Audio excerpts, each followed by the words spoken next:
While you're all finishing up your lunch, we're going to go ahead and get started with the keynote. It's really my great pleasure to introduce Judge Brett Kavanaugh of the D.C. Circuit Court of Appeals. He served on the D.C. Circuit since 2006. Prior to his appointment by President George W. Bush, he served as staff secretary to the president and senior associate counsel to the president. Judge Kavanaugh has extensive experience in many areas of legal practice, including serving as a partner at the law firm of Kirkland & Ellis. He also served in the office of independent counsel Kenneth Starr. Judge Kavanaugh has also taught courses on a variety of constitutional law subjects at Harvard Law School, Yale Law School, and the Georgetown Law Center. His full biographical information can be found in the program. But with that, it's really my great pleasure to welcome Judge Kavanaugh. Thank you very much.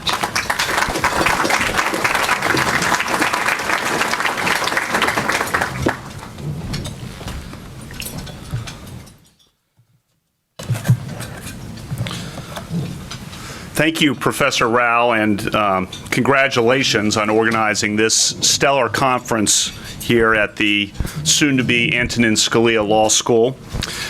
This is a conference Justice Scalia would have loved, digging into the details of administrative law, the separation of powers, striving to improve the law and to have a good time while doing it.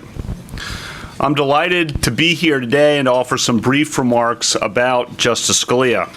I know this has been billed as a keynote, but please don't get scared. By email, I was informed to keep it to about 20 minutes, and in honor of Justice Scalia, I'm going to stick to the text of the email. Not to mention, he despised long speeches. Let me start with a few personal reflections about Justice Scalia. Many of you, no doubt, knew him better than I did, so I don't want to overstate my relationship with him. But I loved the guy. To me, he was and remains a hero and a role model. He thought carefully about his principles, he articulated those principles, and he stood up for those principles. As a judge, he did not buckle to political or academic pressure from the right or the left. Much underappreciated, he also had the humility and courage to change. Think about his shift in views on our deference, for example. For many decades, moreover, he tirelessly and at substantial financial sacrifice devoted himself to public service, teaching, and lecturing. We all benefited from that. If you asked him to do something, he said yes if there was any way he could possibly do it. He was anywhere and everywhere, from the Red Mass to far-flung legal conferences around the world to the annual Friendly Sons dinner on St. Patrick's Day. You might be aware he was not Irish. To random high school graduations, to speeches at law schools all over the country, to steak dinners at Ruth's Chris, to talks to bar groups about his books. He was anywhere and everywhere. He wanted to give back, and he gave back. He loved his wife and family, he was a man of faith, and he really was a man for others. Of course, at a prayer breakfast one time, I presented to a group of about 20 fellow judges about the influence on my life of my Jesuit high school, Georgetown Prep, and its motto, Men for Others. At the end of the talk, Justice Scalia barked, in front of the whole group, I might add, about how I was not accurately interpreting the original meaning of the school's motto and ought to get it straight next time. And I don't think he was kidding either. That day and always, he has inspired me to try to do more and to do better in all facets of my life, and I hope he inspires all of us to do the same. What did Justice Scalia stand for as a judge? It's not complicated, but it is profound and worth repeating often. The judge's job is to interpret the law, not to make the law or make policy. So read the words of the statute as written. Read the text of the Constitution as written, mindful of history and tradition. Don't make up new constitutional rights that are not in the text of the Constitution. But don't shy away from enforcing constitutional rights that are in the text of the Constitution. Changing the Constitution is for the amendment process, not for the court. Changing policy within constitutional bounds is for the legislatures. Remember that the structure of the Constitution, the separation of powers and federalism, are not mere matters of etiquette or architecture, but are as essential to protecting individual liberty as the individual rights guaranteed in the text. And remember that courts, yes, courts have a critical role when a party has standing in enforcing those separation of powers and federalism limits. Simple, but profound. So was Justice Scalia a deferential judge who was reluctant to overturn the decisions of the legislature, the president, the agencies, the states? Or did he believe in a more aggressive role for the judiciary in second-guessing those decisions? The answer, of course, is both. In constitutional disputes, Justice Scalia recognized that the courts have an essential role in aggressively protecting the individual rights actually spelled out in the Constitution. Think about criminal procedure. Justice Scalia was the court's most vocal defender of the Fourth Amendment's guarantee against unreasonable searches and seizures. Consider, for example, and one of just many examples, Maryland versus King and DNA swabs of arrestees. Justice Scalia was on their side. He was the court's most tireless advocate for the right to trial by jury. Consider his landmark sentencing decision in Blakely versus Washington. He was also the court's most elegant champion of a defendant's confrontation clause rights, as evidenced by his classic opinion in Crawford versus Washington. For protecting those constitutional rights that are actually in the text of the Constitution, criminal suspects and criminal defendants had no better friend than Justice Scalia. That fact should receive more attention. But it was not just criminal procedure where Justice Scalia was aggressive in defending constitutional rights. The Second Amendment, Justice Scalia, of course, wrote the landmark decision in Heller, protecting the right to possess guns. The First Amendment, those under a certain age here do not remember it now, but his vote in the flag-burning case was an extraordinary act of principle and courage. He was one of the justices in the majority in a 5-4 Brennan opinion that caused a national firestorm of protest by both political parties and the vast majority of Americans. At the time, as a second-year law student, I despised his vote in that case. Today, I agree with it. That's one of my many personal examples of Justice Scalia's influence on me. In short, Justice Scalia was a fierce guarantor of individual rights articulated in the Constitution, and he was not afraid, never afraid, to use his judicial role to upend even seemingly settled practices that infringed on those rights. No deference there. But on the flip side, courts have no legitimate role, Justice Scalia would say, in creating new rights not spelled out in the Constitution. On those issues, he believed in complete deference to the political branches in the states. Deference not for the sake of deference, but deference because the Constitution gave the court no legitimate role in the case.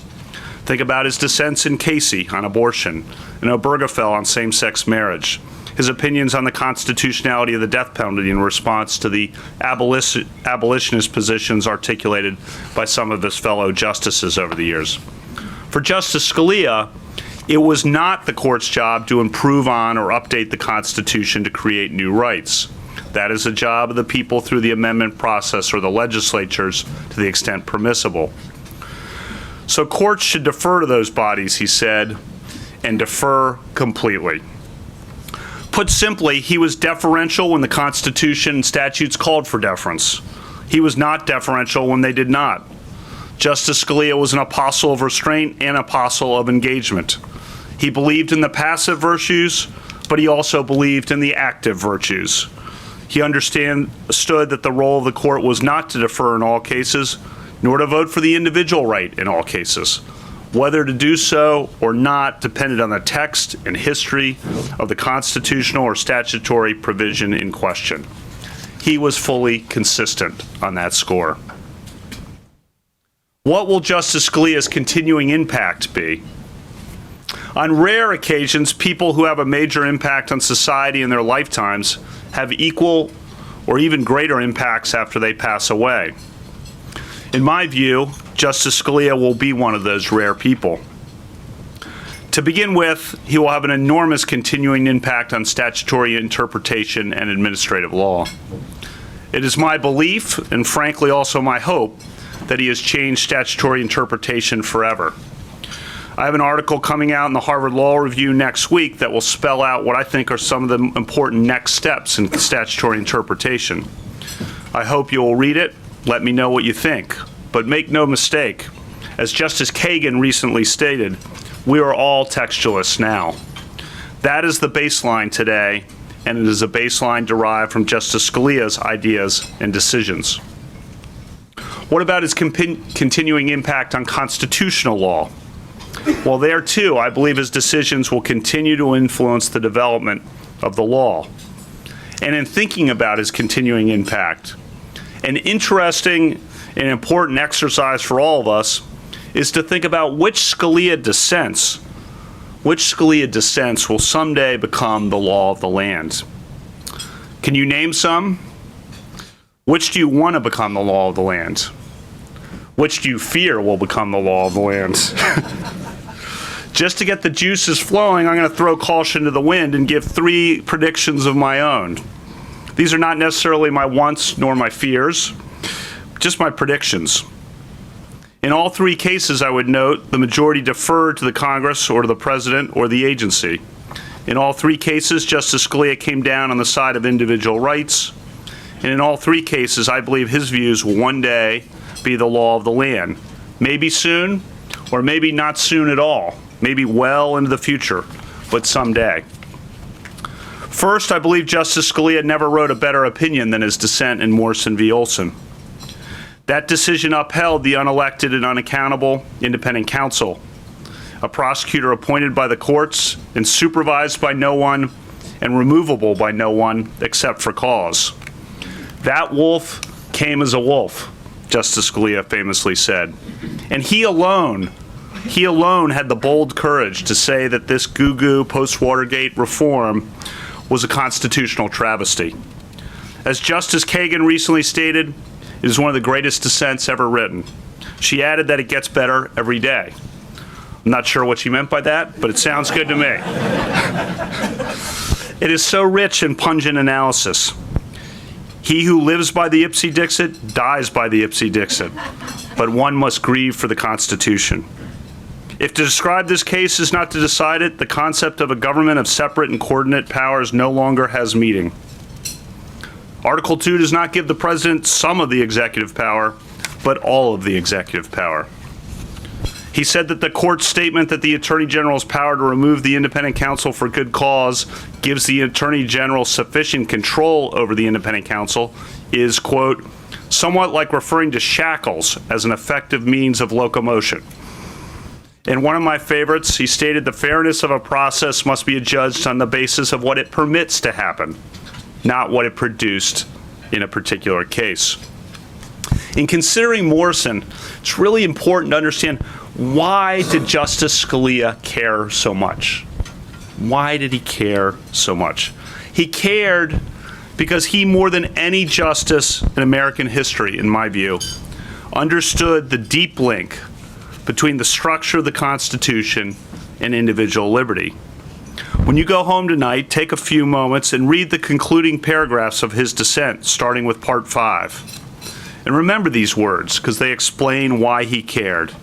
He stated, quote, the purpose of the separation of powers in general and of the unitary executive in particular was not merely to assure effective government, but to preserve individual freedom. Of course, for a dissent to become the law someday, in other words, for a decision to be overruled, usually requires that the decision not just be considered wrong, but that it also have serious negative consequences. Here, I predict that a future court will find that condition met. The idea of core executive powers being exercised by unelected and unsupervised and unaccountable officials is cause for concern and a threat to liberty. The experience of both political parties with the independent counsel law was one manifestation of that. In short, I predict that Justice Scalia's dissent in Morrison v. Olson will someday be the law of the land. Second, I believe that Justice Scalia's dissent in Hamdi versus Rumsfeld will someday be the law of the land. In that case, recall that the court held that even absent a formal suspension of the writ of habeas corpus by Congress, American citizens could be detained in military detention as enemy combatants for the duration of hostilities, which could mean a life sentence. Justice Scalia was utterly appalled by the notion that the Constitution permitted military detention of American citizens absent a formal suspension of the writ by Congress. But he was joined only by Justice Stevens. Why did he care? Why did he care about a Taliban terrorist who just happened to have been an American citizen by birth? He stated it on the first page. Quote, "The very core of liberty secured by our Anglo-Saxon system of separated powers has been freedom from indefinite imprisonment at the will of the executive." Justice Scalia objected that the clear commands of the suspension clause were being watered down by the court because of the perceived national security imperative of the moment. In his words, the court, quote, "seems to view its mission to make everything come out right, rather than merely to decree the consequences, as far as individual rights are concerned, of the other two branches' actions and omissions." To be sure, Justice Scalia made very clear that his views applied only to U.S. citizens. Military detention of alien enemy combatants was permissible under the Constitution. But in his view, the court badly succumbed to the pressure of the time by allowing military detention of Americans. He ended with this. "Many think it not only inevitable but entirely proper that liberty give way to security in times of national crisis. Whatever the general merits of the view that war silences law or modulates its voice, that view has no place in the interpretation and application of a Constitution designed precisely to confront war and, in a manner that accords with democratic principles, to accommodate it." For Hamdi to be overruled, of course, it will have to be considered not just wrong, but a case with serious practical consequences. I believe that a future court will find that condition met. The concept of long-term or even lifetime military detention of U.S. citizens without a criminal trial or formal suspension of the writ is shocking to many Americans and something that I believe future generations will deem inconsistent with our constitutional values. In short, I predict that Justice Scalia's dissent in Hamdi versus Rumsfeld will someday be the law of the land. Third, I believe that Justice Scalia's dissent in Decker versus Northwest Environmental will one day be the law of the land. In that case, Justice Scalia eviscerated the concept of our deference, otherwise known as Seminole Rock deference. Under that principle, as you know, courts will enforce an agency's interpretation of its own rules unless that interpretation is plainly erroneous or inconsistent with the regulation. In practice, though, as Justice Scalia explained, our deference is Chevron deference applied to regulations rather than statutes. And here I'm going to footnote Justice Scalia's evolving vision of Chevron because I think that requires its own separate speech. But on our, although Justice Scalia had written our in 1997, he had come to see its flaws by 2013 in Decker. As he explained, our violates a fundamental principle of separation of powers, that the power to write a law and the power to interpret it cannot rest in the same hands. Justice Scalia pointedly noted that our was not a logical corollary to Chevron, but a dangerous permission slip for the arrogation of power. In the end, Justice Scalia said that our, quote, contravenes one of the great rules of separation of powers. He who writes a law must not adjudge its violation. On the law, Justice Scalia explained that our is one big, unexplained, unjustified ipse dixit. And there can be no doubt, he pointed out, that it has huge practical consequences for individual liberty when the law writer is also the law interpreter. In short, I predict that our will someday be overruled and that Justice Scalia's dissent in Decker will be the law of the land. There are other Scalia dissents that I believe will one day be the law of the land, but I'll leave it at those three cases for today. In closing, let me say that Justice Scalia was, as much as anything, a whole lot of fun. He made us laugh. On occasion, he made some of you scream. Justice Breyer captured it so well when he said that the court is a grayer place without him. Well, American law is a grayer place without him. This conference is a grayer place without him. I look at the title of each of the panels and I think immediately about his influence hovering above all of it. But he gave it his all, and his influence on the nation and law was enormous and will be felt for a long time. I'm honored to be with all of you here today. Thank you for listening.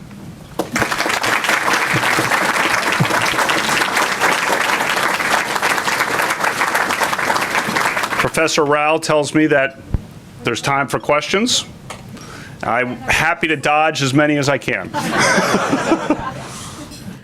Judge, thank you for your remarks.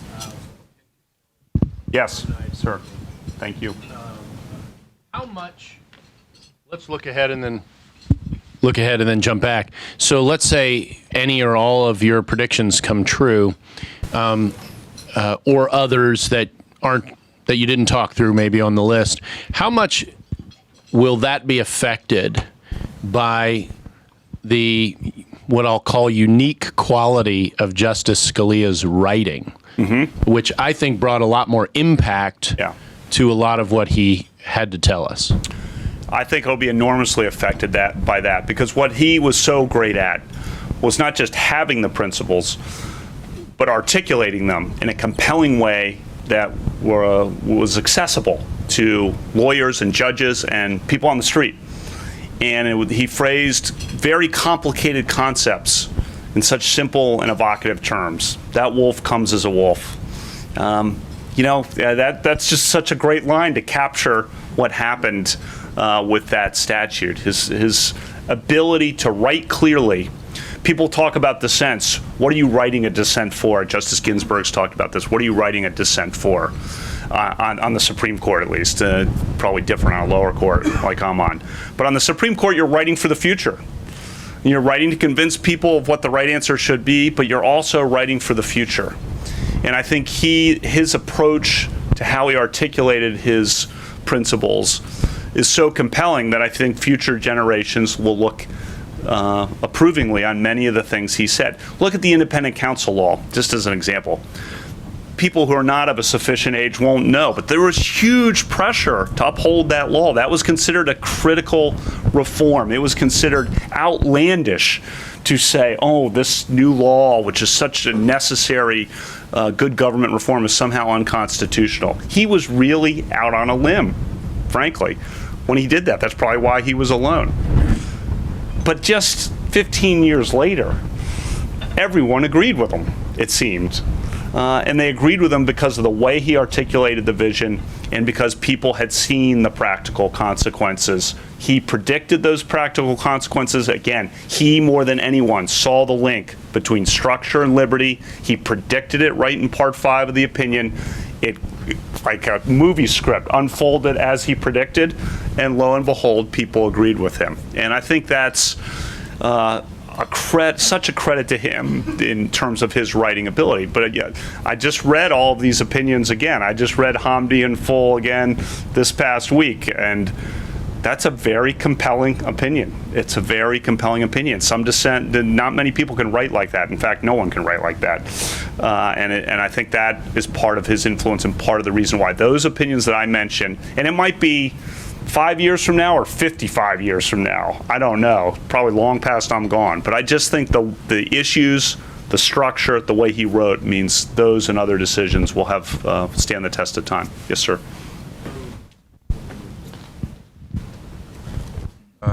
Thank you very much, Judge Kavanaugh. I want to ask you a question about what you mean when you say that his dissent in Morrison versus Olson will become the law of the land, because in one sense you could say it already is, because the law was not renewed when it expired again. Yes. The independent, and I think largely under the influence of a combination of his opinion and what happened to President Clinton, but under that statute. But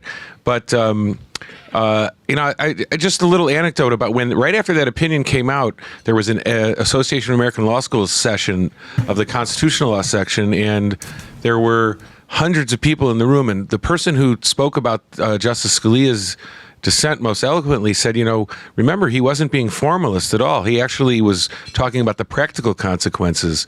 And that, I thought, was a very interesting thing, because a lot of people accused him all the time of being formalist. And that was really that part of the opinion where he talked about the effects of it was the opposite of formalist. And the majority was being sort of much more formalist, especially about the appointments clause. But when you say it's going to become the law of the land, do you mean the unitary? Are you predicting that the unitary executive theory will sort of dominate in separation of powers at some point, or were you making a more narrow point?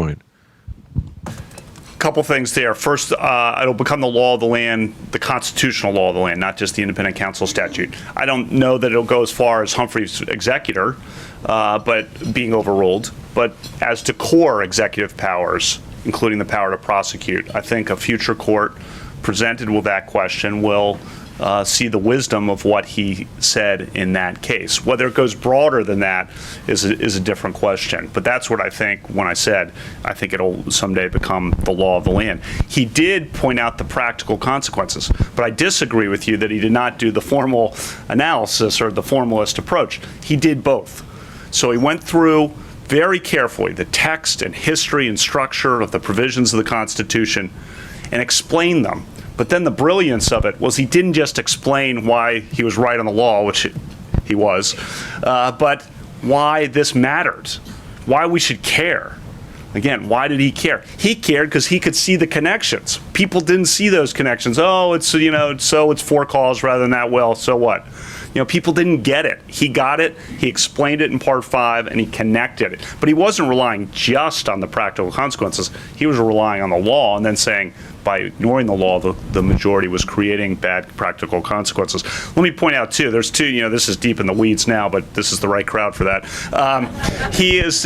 There are two issues there, right? There's the Appointments Clause issue and the removal issue. On the Appointments Clause issue, his approach already is the law of the land. Basically, Edmund, a decade later, trashed the Morrison approach to the Appointments Clause. That has been swept aside. On the removal side is what I'm talking about here, to your point, and I think with core executive powers, however you define that, I think that's clearly inside it, and I think the court someday, to Justice Kagan's point, Justice Kagan saying it's one of the greatest dissents ever written, and here we are in 2016, I think it'll have staying power over time.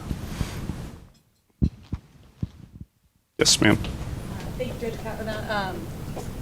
We've talked a lot about Chevron today and about the idea that judges should interpret the law but the judges should not become policymakers for the land. Yeah. And so what about the argument that Chevron actually protects both those roles? Because you have step 1 that says interpreting the clear intent of Congress and the law, but step 2, if it's ambiguous, any permissible construction of the statute is okay. And there could be many permissible constructions. Shouldn't we leave it to the political administrations to do that? So what's wrong with Chevron? Right. So I could have paid you money for this if I were making money on my Harvard Law Review piece coming out next week, because it's a great segue into it, but I get nothing for that. So whatever. But here's the point. Here's the problem in what you just said. How do you know whether it's ambiguous? How do you know? How do two judges agree on whether a provision is ambiguous? That is the huge flaw. That's the huge conundrum with resort to legislative history, resort to Chevron, resort to constitutional avoidance. The NFIB case, what was the disagreement between the chief and the dissenters ultimately? Ultimately, when you unravel it all, it was on how quick you can move to the constitutional avoidance doctrine by finding the statute ambiguous. Can you believe that? That case came down to how ambiguous is ambiguous enough. That's what the problem with Chevron. I see it with my colleagues all the time. So, first of all, let's figure out how clear does that have to be? 70-30, 80-20, 60-40? Let's just do some math. Okay, well, first we have to agree on that. And then my colleagues and I have to say, well, this one's 80-20, even if we agree on what it is. No, I think it's 70-30. How do we do that? In a principled, even-handed, impartial way that we're acting as umpires. I very much believe in the vision of judge as umpire.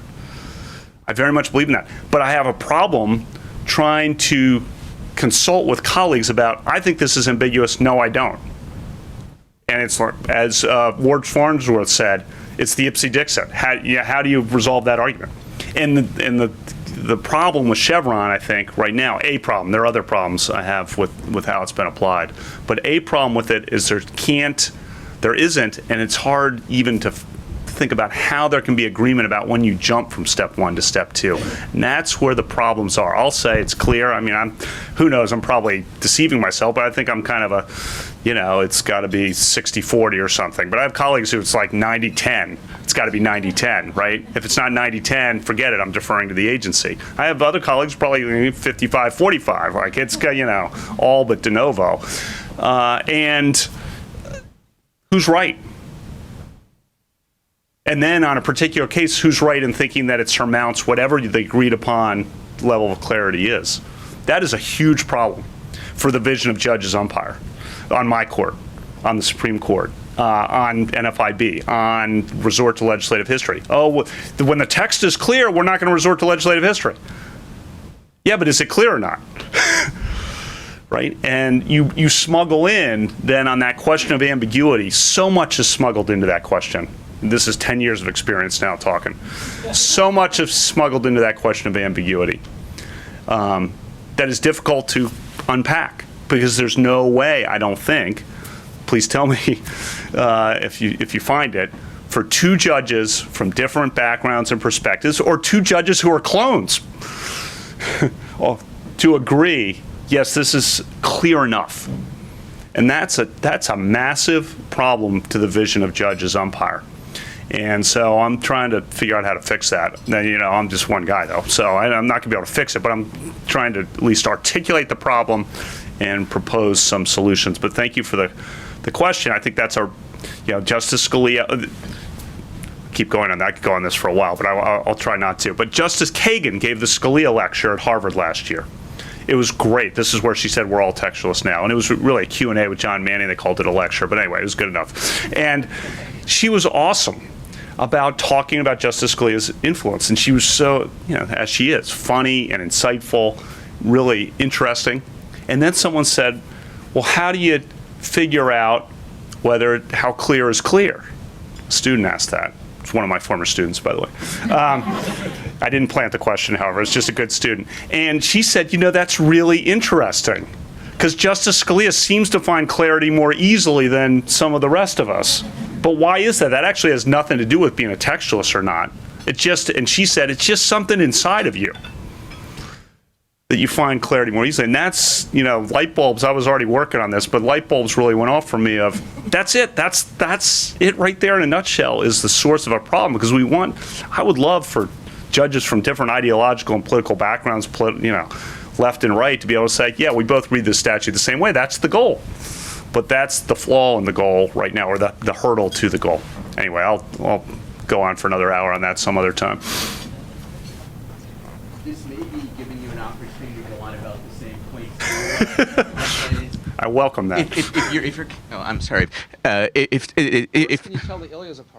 Okay. Yes, of course. So there's certainly a lack of clarity on that. The difference between myself and Ilya Shapiro sitting Yes. to my right here. I'm all about the Vala but, conspiracy. My question is slightly different, which is, if you think that there's this problem with figuring out whether something is clear or ambiguous, that potentially has radical implications Yes. for many areas of law. Yes. Where Huge. there's It's clear huge. statement rules, Yes, doctrines about ambiguity, like both statutory It and is enormous. constitutional. It is everywhere. I'm interrupting you, but it is everywhere. And again, this is 10 years and hundreds of cases talking. It's an enormous problem. Keep going. So are you suggesting we need I don't know the solution yet, but would we need to revamp all of those doctrines, perhaps have standards that don't depend on whether the text is clear, or are you suggesting a much more limited sort of fix? So believe it or not, I'm going the former. So I think we need to really look hard at doctrines that depend on an initial finding of ambiguity and figure out, is there a better way? There may be no better way, right? So in which case, that's like life and law, right? We're always searching for better ways, but there may be no better way, and we're just stuck with imperfection. But at least we should look to see if there are better ways. I think there's a better way on a lot of these doctrines. So just on Chevron, legislative history, constitutional avoidance, on the clear statement rules, on the presumptions, on all of these things, I think there actually are better ways to do it. Now, this is just one idea, but I think it's an important idea, because I think I'm frustrated so often by people not believing in the vision of judge as umpire, but then at the same time, I understand it because I see the divisions, obviously, in cases. But then I see the source of it is the doctrine sets up a situation almost where that's inevitable. And so can we change the doctrine so that's not inevitable? This is all stemming really from multiple things, but the idea of why do judges disagree? I think about that a lot. And part of that, I think, is the doctrine sets them up for disagreement, not that they're going in and saying, oh, I'm a left-wing judge and I'm a right-wing judge and I'm going to vote my policy preferences. I don't think, I'm sure there are some judges who go that way, but anyway, there are not many, but I think you end up with these divides, and I think the divides happen in certain areas of law, and it actually turns out to be a lot of areas of law. So it's a big problem because the doctrine almost funnels them into those boxes, and so we should look hard at that doctrine, I think.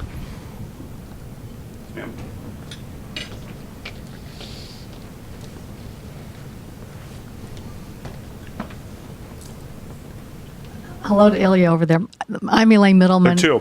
Two Ilyas, side by side. Just briefly, I had a case, I looked at it again after the tragic death of Justice Scalia, and I think it was 1985 in the D.C. Circuit with Judge Ginsburg and Judge Scalia. Mm-hmm. And I'm going to check out, it just spoke to me as how long they had been friends and compatriots, and it really was meaningful to me.